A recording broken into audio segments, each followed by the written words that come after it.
Hi, guys.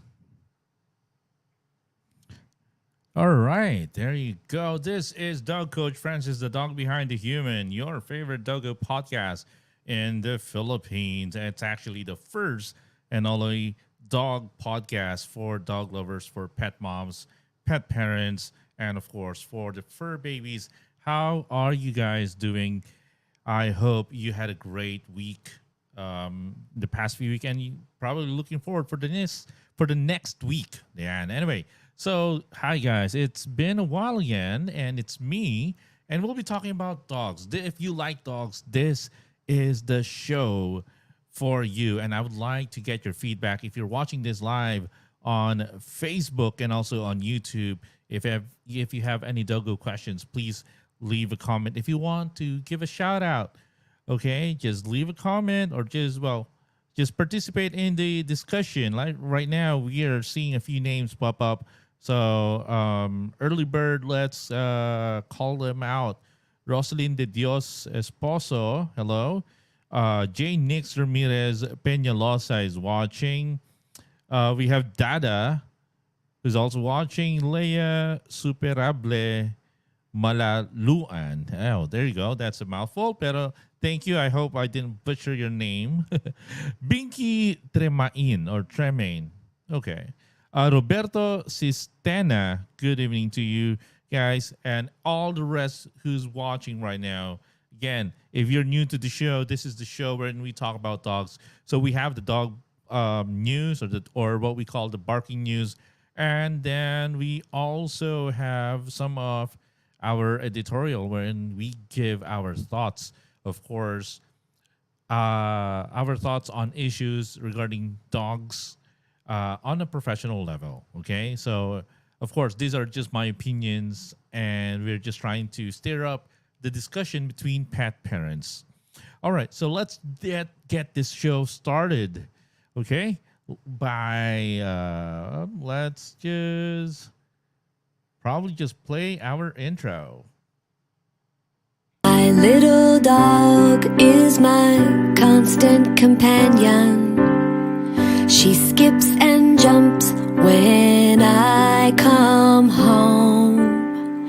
My little dog is an angel sent from heaven. She comes running down the mountain next to me.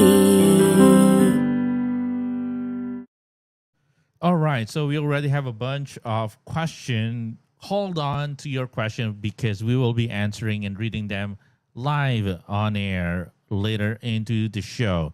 Pero, you know what? Our favorites trying to get information about the doggo world, not just here in the Philippines, but also around the world. And you know what that means? It's time for the barking news.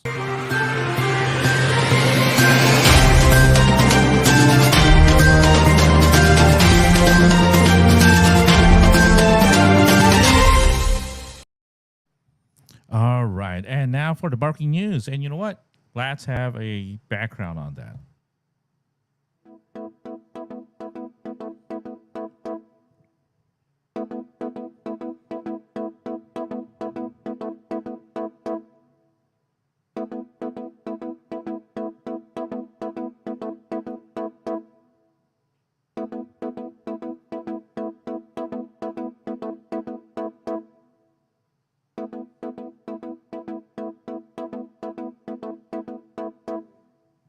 All right. For the barking news, this is from futurity.org.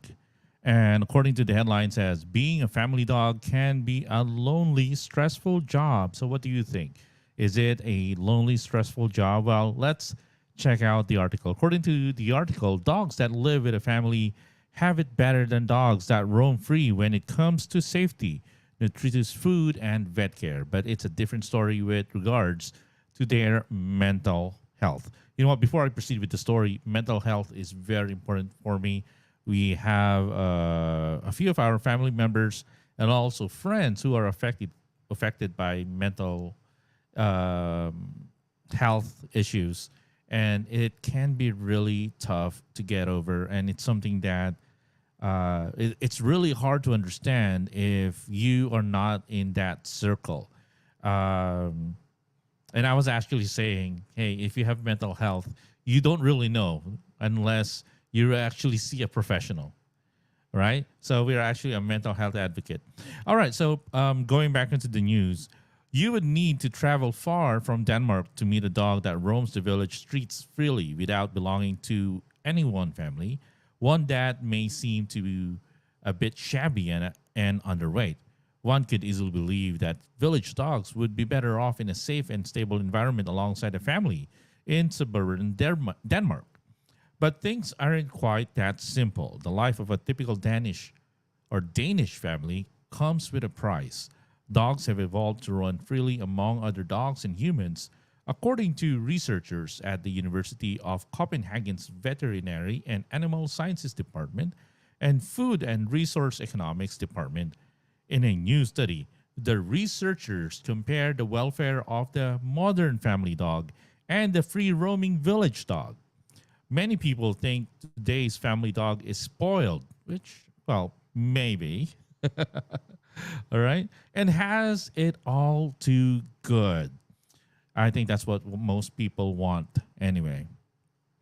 All right. So this can, all right. Well, this can eventuate in anxiety, depression, and even aggressive behavior, problems that village dogs typically don't have, explains Ivan Mayer, assistant professor, veterinarian, and first author of the study in applied animal behavior science. By the way, so if you're not familiar with animal behavior science, this is a branch of science wherein scientists focus on the animal behavior and then how it applies with human interaction. So the same way that when we are as trainers or dog behavior professionals, what we do is we actually use the applied science or applied understanding of dog behavior. All right. Anyhow, so in terms of family dog challenges, the shared history of dogs and human extends 10,000 years to the time when dogs first became domesticated as pets. But over the past two centuries, the typical dog's life has changed dramatically. Dogs have gradually evolved from living freely on farms where there were always people around and other dogs nearby, rather, to moving into small urban homes as pets, which were acquired to satisfy their owners with confinement and loneliness built into the equation. In today's Denmark, where dogs are not allowed to roam freely in public spaces, the free roaming village dogs no longer exist. And I remember even here in the Philippines, we have those, right? Those village dogs that's not really owned by anyone, but anybody can just feed the dogs, especially in the province. I grew up in Tarlac in a little barrio. Let's just not name the barrio. Pero I remember there are village dogs that just protects the barangay, and everybody knows the dog. Okay, these are someone else's dog, but eventually it became a village dog. To compare the typical Danish family dog's welfare with something more original, the researchers looked at studies of village dogs in Mexico, along with many other less economically developed countries. Mexico is home to the majority of the dogs in the world today. Oh, that's really interesting. Many of these dogs live a life closer to their species' primal nature. Until about 50 years ago, there were still dogs in Denmark that lived more or less naturally. Since then, we have yanked them from their natural niche and created the modern family dog, which presents a few challenges for dogs, explains co-author Peter Sando, professor of bioethics. For many families, 21st century work and institutional life means that people are away from home for a large portion of the day. During that time, dogs are left to their own devices. It is a life that doesn't harmonize with the social needs of dogs, which need to spend time in the company of humans and other dogs. And you know what? This is also very important. And in terms of our profession, training dogs for over a decade now, people seem to be a little bit more busy nowadays. Diba? Especially, well, we probably had a little bit of time during the pandemic, especially the start of the pandemic 2 years ago.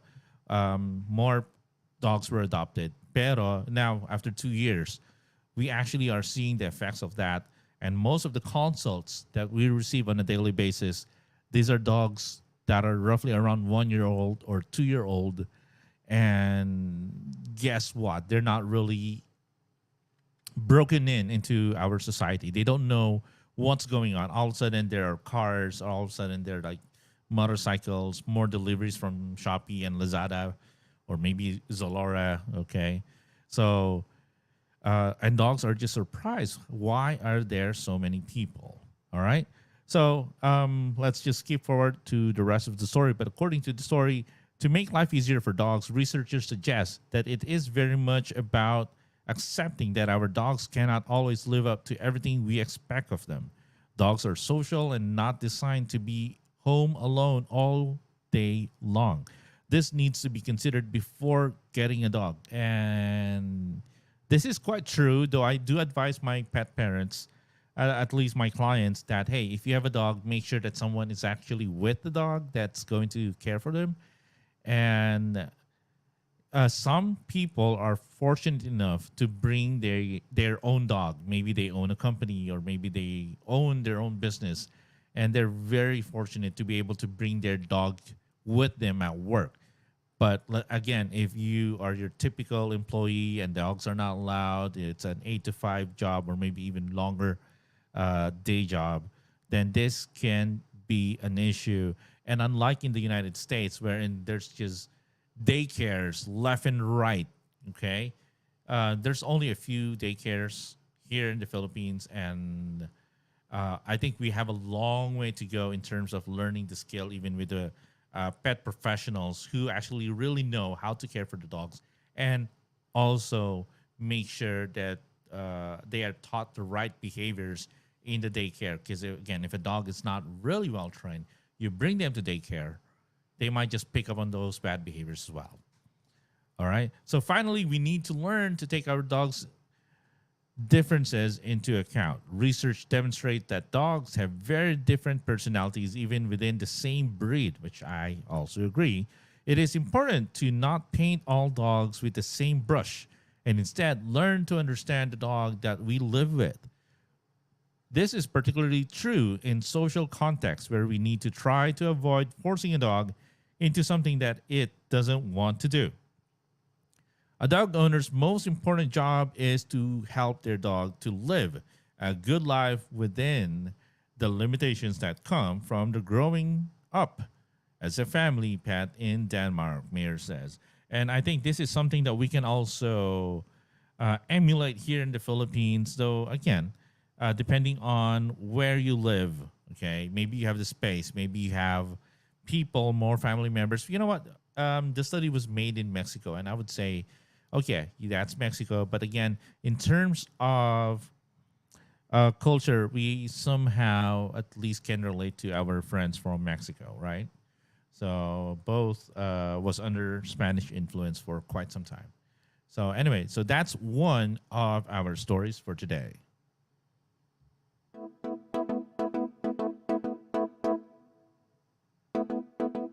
Hey guys, again, thank you so much for joining us.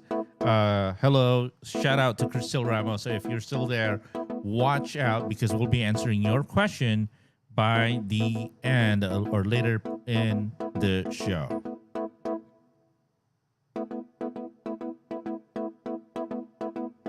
All right, so let's check out the other news.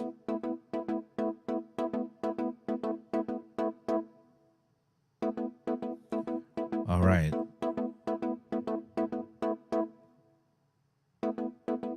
In other news, service dog retires after 8 years of service.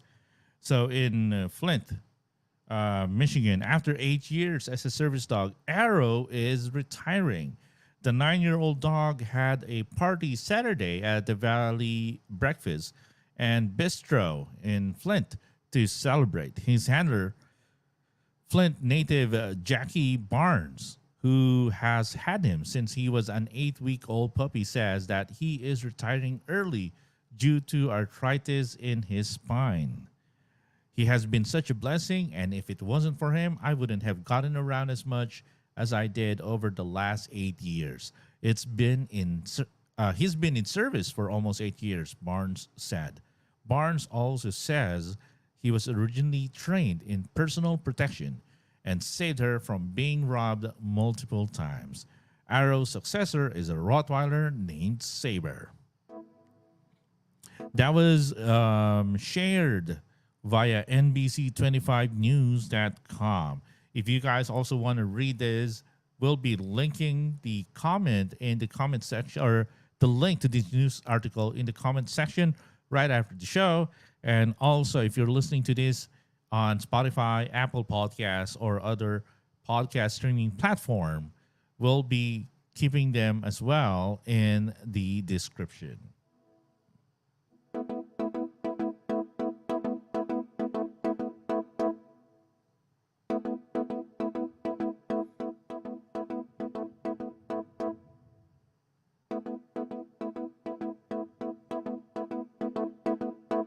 All right, I have a question. If you have a dog, you know what's the typical thing that most pet parents would do?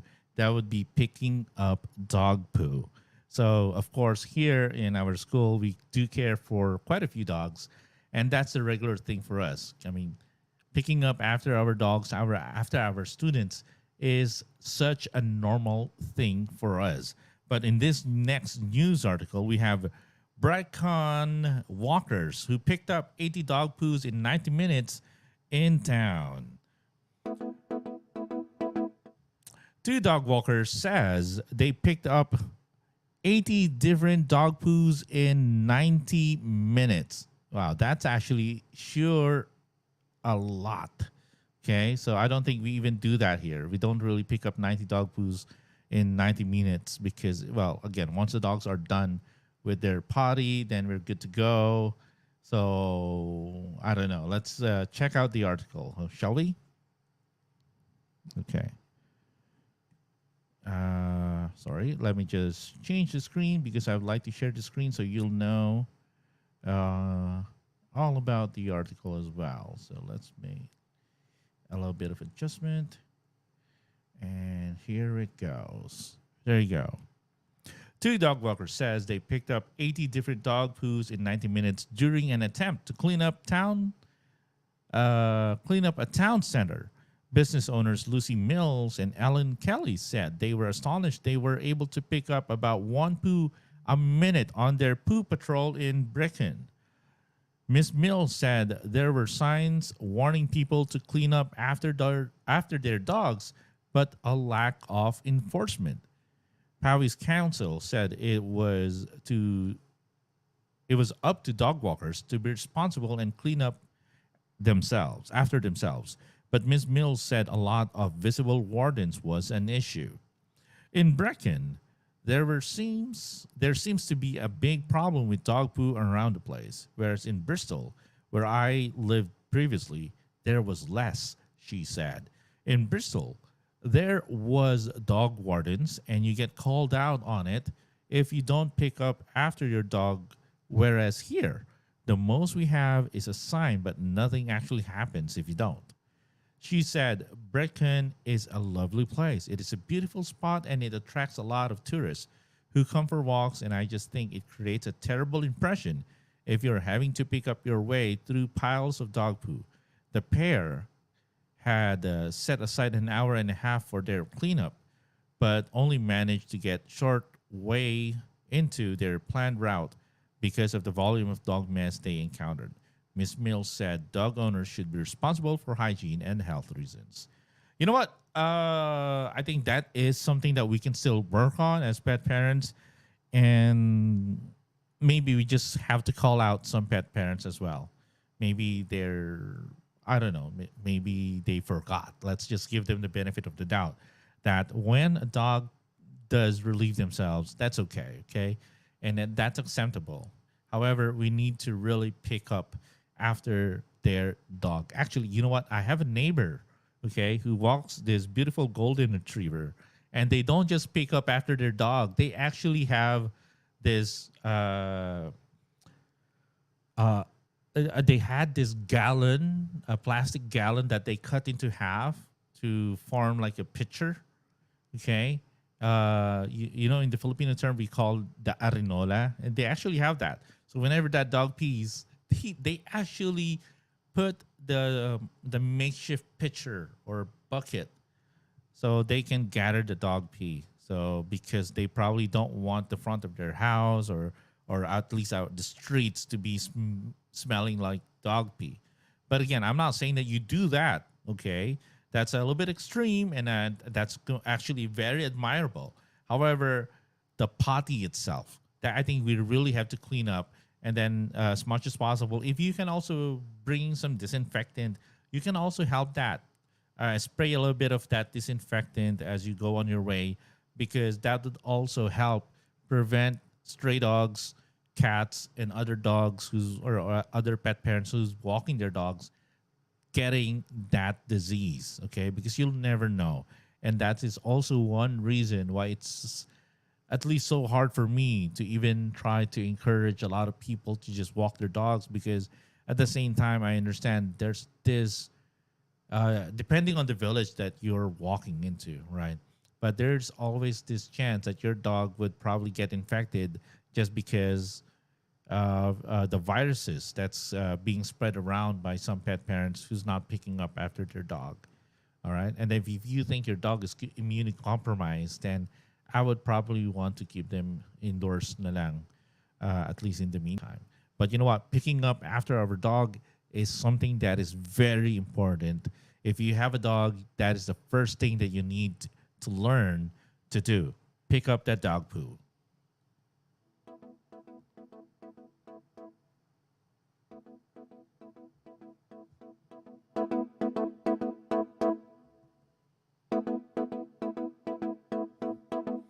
All right. I guess that's it for the barking news.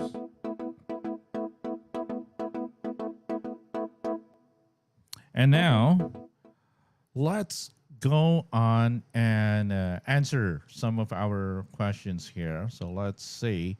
We have Cristel Ramos.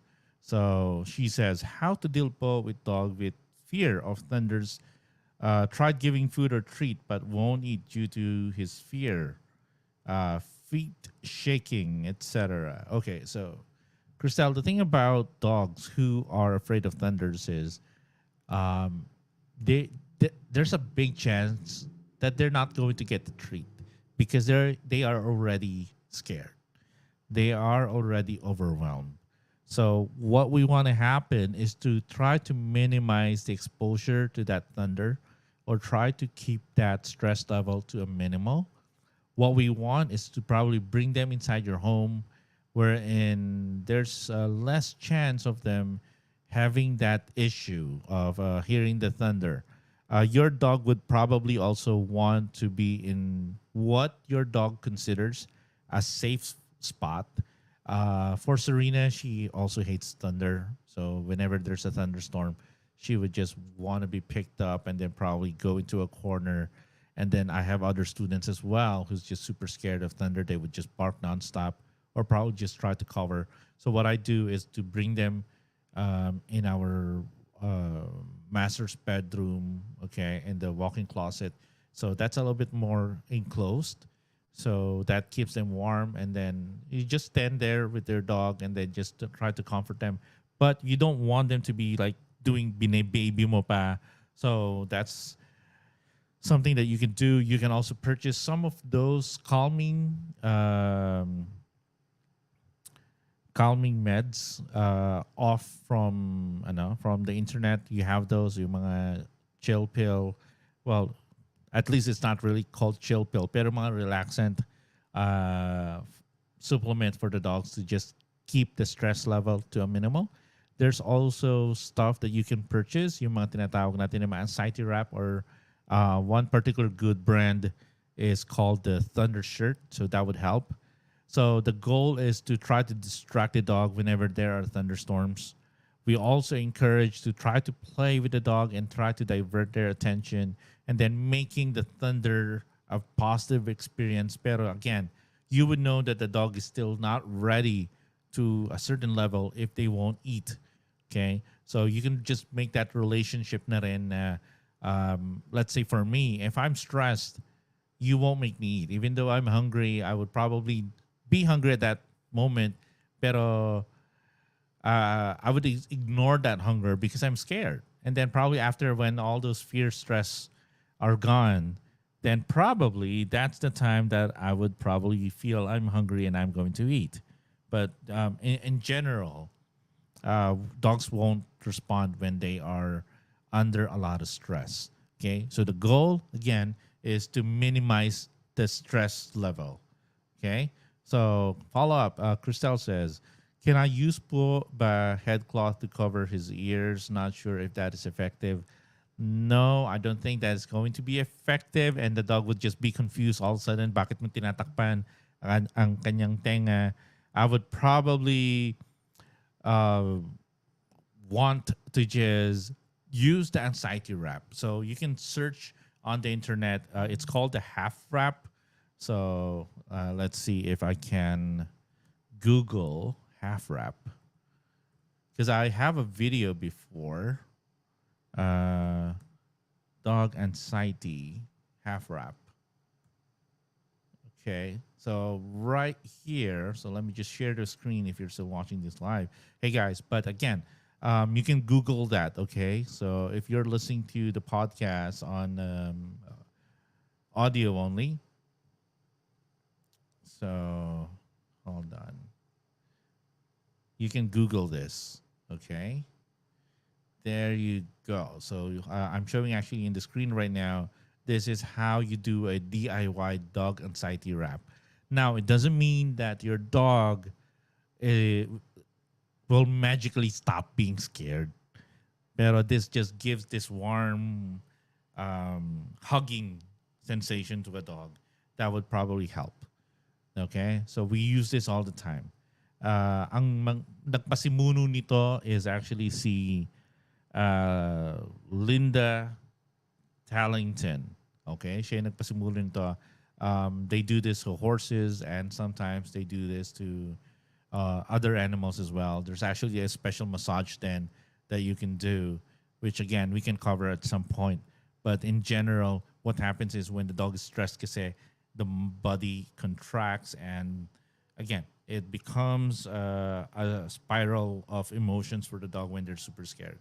So the goal is to minimize that stress. Okay. So hopefully I was able to answer your question. Hey guys, if you have other questions, and the best way to get in touch with us is through our social media. That would be on Instagram at Dog Coach Francis. You can click on message, and that will be able to direct you. There is an auto reply also on our Facebook account. If you click on or go to Dog Coach Francis on Facebook, and then you click on message, all right? So there will be an auto reply of a link that you need to fill out. Kasi we're not, we're no psychic. Hindi namin mahulaan what the problem is. So, and then we won't be able to give you rates because again, each dog is different. Okay. However, if you click on that link and then fill out the form, you will receive an email from us, and then how we can go forward in trying to give you the best advice. And the best advice is, well, if we can talk to you personally, all right? So hindi ako naniniwala sa mga online din talaga. I mean, even the way I give my coaching right now on this podcast, of course, what I'm giving you is a generic scenario. All right. The best way is to really try to dig deep and find out what is causing that behavior. Is it genetic? Is it something that you've done? What can we do? Is the dog fixable? All right. So that is how we do things. All right. Another topic that I'd like to talk about is, you know how dogs are? Because I've been seeing a lot on social media. You're probably not aware of this, pero I like motorcycles. Before I even drove a car, I was already riding motorcycles since I was in high school. All right. And I like motorcycles. I like the sensation of freedom, and then you're able to just get the feel of the air, get a good understanding of your surroundings. So it's not like when you're driving in a car, you feel really enclosed. That's why they call it a cage. All right. So when we're riding a motorcycle, I've had my fair share of incidents with a motorcycle, and actually, right now, I have a metal implant on my left leg. Okay, that's because of a motorcycle accident, and that was such a bummer. Pero, did that stop me from riding motorcycles? No. I I took that as a learning opportunity and really took out the course and then learned how to ride a motorcycle properly, correctly, and with enough responsibility. And that also translates to driving a car because I understand how important people's lives are and even your own life, right? So if you have a dog, your dog is waiting for you at some point. Okay. Now, why are we talking about motorcycles all of a sudden? Because when when we stroll around social media, once in a while we have a photo of these daredevils. What daredevils? These are the dogs riding in motorcycles. So here, let me just show you a short clip. This is actually published in GMA News. Pero this is an old video, and then I just saw another motorcycle guy with their dog, and apparently it's in Skyway, and it was being posted online. I just couldn't find it, but let's just watch this. Papuntang Marcos po. Saan ka galing? Marcos po. Wala kasi kami ng trabaho, sir. Kaya nga, Kaya uwi muna ako sa Antipulo. dapat kung wala ka pa trabaho, linggo pa, umaling-uwi ka na, pumunta ka na doon. Ano ginagawa mo sa EDSA? Hapon kasi sir, ano? All right, so here you go. Ito naman Anyway, tayo may rason na naman tayo eh. Itong parang ginagawa para sa atin. this is actually a video way back 2020, and the motorcycle rider is being apprehended. But one thing that you can see here is that he has his dog mounted on a motorcycle. And this part, I would understand. Maybe he has no other ways of transporting his dog, and that's also a problem then, because most of public transportation would not allow a dog. And I remember when we didn't have a car, we didn't have a motorcycle.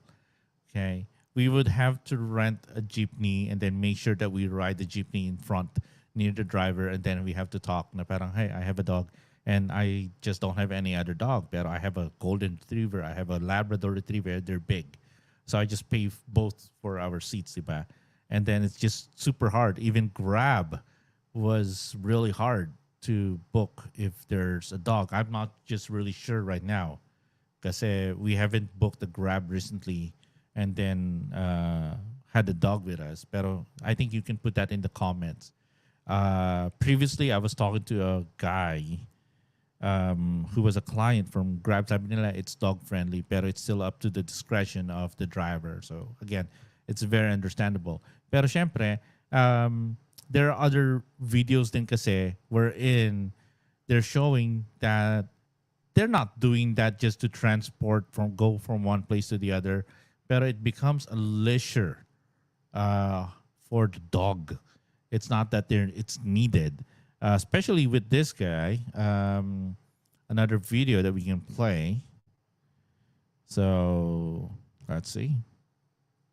How you can go about doing it. All right, so we have a guy who has a Siberian Husky If he wants to go who for a ride, is riding his Kawasaki Ninja, and his dog would just jump up the motorcycle, and they'll put a helmet on the dog, and we see that actually here in the Philippines. They put a helmet and a goggle to a dog, and we would assume that the dog likes it. And perhaps it's okay. All right. It's okay for the dog and the human. Pero my concern is the danger. I think it's very dangerous, not just for the dog. Pero even with the other people who's riding with you or probably riding a car or maybe a pedestrian. So, sana hindi na tayo parang, ano lang yan, papansin, as some people would call it. Of course, I do admire it. Okay. Can I teach that to Serena? Can I teach that to some of my dogs? Perhaps not. And it's something that's going to be real difficult. And once in a while, you get those kind of dogs who really enjoy the motorcycle. Pero I think it's really dangerous. So people would admire it. Pero again, we need to be responsible about it. So I personally do not support it. Okay? So these are things that napapansin lang natin. And we're calling out people. And I think this is actually an improper use of a motorcycle, because a motorcycle is not designed to carry dogs na ganon. Okay? It's different siguro kasi if it's a small dog and then they have their own carrier and it's attached to the back of the carrier or the back of the motorcycle and secured properly, then that's different. Pero again, we're just trying to give our thoughts and then give ideas, something that we can talk about, because this is all for the betterment of the dogs, and probably just concern for the dogs that who knows if they get into an accident, we don't know, right? So safety na rin ng rider, and as a rider myself, I am all in for motorcycle safety. All right, so that's it for this show. Pero you know what? There's another news, actually. Let me just read the note here. This was published August 12. Lady Gaga dog napping case, second man jailed for 6 years over theft. So that is just an update on our previous report about Lady Gaga's dogs who were kidnapped and eventually got recovered. So I think the case is there, and there is a verdict already for those dog nappers. But it's also unfortunate that one of our good friends and also had an opportunity to guest into the show, Mo Twister's dog, was just murdered, and we're just probably waiting for updates on that. On hopefully the family gets justice for the murder of Bamboo. All right, so I guess that's it. We are done with the show. Thank you guys for hanging out. This is Dog Coach Francis. Please don't forget to follow us on our social media pages. If you haven't been following us just yet, we are on Instagram, YouTube, and on Facebook. The handle is Dog Coach Francis. So until next time, this is Dog Coach Francis. Keep healthy, keep safe, and I will see you on the next episode.